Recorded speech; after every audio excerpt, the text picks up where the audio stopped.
Благодаря своей непритязательности и флегматичному нраву, этот мирный грызун мог бы стать идеальным домашним питомцем.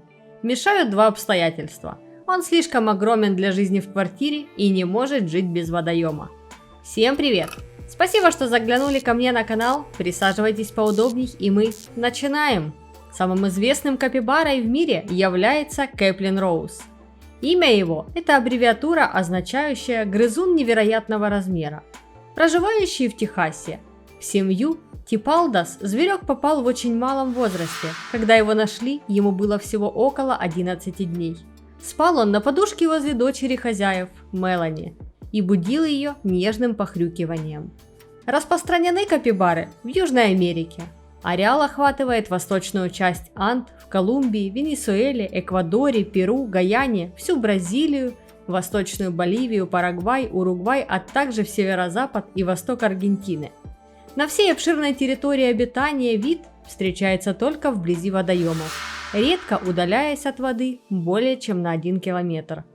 Английский писатель Джеральд Даррелл сравнил грызуна с задумчивым львом, не забыв добавить, что капибара, в отличие от царя зверей, добродушный вегетарианец. Капибары питаются водными растениями, травой, камышом, корой деревьев, зерном, зелеными листьями, а также овощами, такими как сквош, и фруктами, включая бананы и дыни. Растения, потребляемые летом, они не едят зимой из-за снижения питательной ценности. Они также питаются собственными фекалиями. Нам остается только удивляться, как этот пожиратель водных растений умудряется набирать такой рекордный вес. Самцы весят 54-63 килограмма, самки 62-74. Но и это не предел. Известно, что одна женская особь разъелась до 81 килограмма, а другая до 91. Высота в холке сравнима с показателями крупной собаки и достигает 50-62 сантиметра. В воде она способна вести себя очень тихо и незаметно, над поверхностью едва видны ноздри и глаза. При этом прячется за водорослями, корягами и другими плавающими предметами. Именно в воде капибара любит пребывать во время жары, выставив наружу лишь голову, или ложиться спать в зарослях возле водоема. Такая связь зверька с водой 3 столетия назад привела к смешной ситуации, когда католическая церковь решила внезапно считать грызунов рыбами, в результате чего их мясо разрешили употреблять в период поста. Живут водосвинки стаями от 10 до 20 особей, хотя во время жары возле одного водоема нередко может собраться более сотни грызунов. В этом случае нередки конфликты между постоянными обитателями и гостями. Но все же общаться между собой капибарам необходимо, поскольку среди самцов в стаде существует чрезвычайно строгая иерархия. В целом, психологическая атмосфера среди грызунов довольно-таки неплохая, и более слабые особи безоговорочно слушают вожака, который постоянно доказывает остальным, кто здесь самый сильный, что нередко приводит к конфликтам и дракам. Его конкуренты терпят такое поведение лидера, поскольку вне стада пары они себе найти не смогут.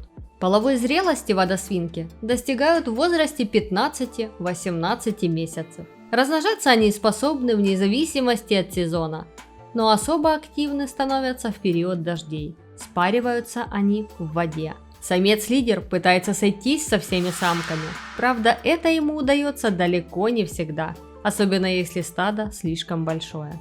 В то же время самка не отказывает никому. Беременность у капибары длится около 150 дней, рожает она на земле. Никакого логова для этого не делает, укрытия не подыскивает. Обычно имеет от 2 до 8 малышей, вес каждого детеныша около 1,5 килограмм. Появляются на свет маленькие капибары, покрытые шерстью, с открытыми глазами, маленькими зубками и при этом способны почти сразу следовать за своей матерью и даже поедать траву. Молоком детеныш питается до 3 месяцев.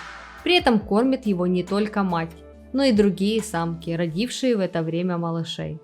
Так как водосвинки не делят новорожденных на своих и чужих, маленьких капибар воспитывают, опекают и защищают от опасности все самки стада. Средняя продолжительность жизни 6-10 лет. Врагов у водосвинок немало. На малышей охотятся хищные птицы, гриф урубу, На взрослых особей нападают дикие собаки, крокодилы, ягуары, змеи и, конечно же, люди. От наземных врагов водосвинки успешно прячутся под водой, от водоплавающих стремительно удирают. Благо в водной стихии они становятся достаточно подвижны. Человек на самых крупных в мире грызунов охотился всегда. Сначала только из-за довольно вкусного, чем-то напоминающего свинину мяса. Затем, когда в Южной Америке начало активно развиваться сельское хозяйство, аграрии стали истреблять их, обвинив в уничтожении посевов. И только в конце 20 века фермеры убедились, что особого ущерба от капибар нет, поскольку обитают они в основном в болотах и на мелководье. Когда они пасутся рядом с домашними животными, питаться они все равно предпочитают водными растениями. Всем спасибо, что досмотрели это видео до конца. Подписывайтесь на канал и жмякайте большой палец вверх.